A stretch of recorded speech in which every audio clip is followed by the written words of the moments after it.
Roof and wall elements have to meet ever more demanding thermal insulation requirements. Reliable planning and execution of the vapor retarder and air tightness layer plays a decisive role in meeting these requirements. In the winter, a heating system maintains a pleasant internal climate. The thermal envelope separates the warm indoor air from the colder outdoor air in order to keep the warmth inside.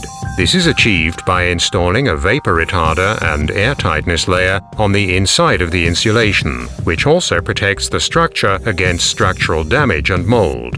Vapor retarders with humidity-variable diffusion resistance provide reliable protection for the structure.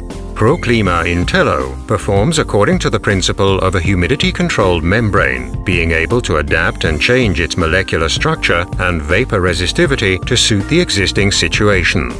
In the winter, when it's warmer inside, moisture vapor diffuses towards the thermal insulation structure from outdoors. In this situation, the molecular structure of the intelligent Intello vapor retarder is closed, meaning that the Intello is very diffusion resistant, so that it prevents moisture from penetrating the thermal insulation. When the outdoor temperature is higher than the indoor temperature, in the summer for example, any moisture in the structure of the building diffuses towards the vapor retarder from within.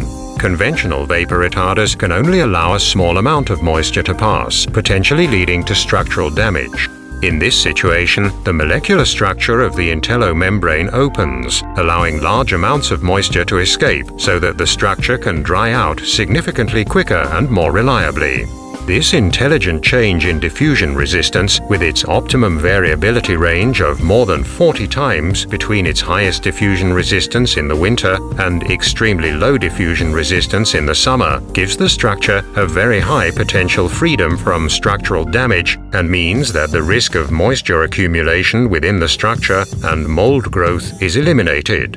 There's one simple rule that has to be followed to make sure that a thermal insulation structure is safe. To reliably prevent structural damage, the drying potential must always be higher than the maximum moisture stress. The greater the difference between the moisture stress and the drying potential, the greater the safety buffer for building owners, planners, and the builders.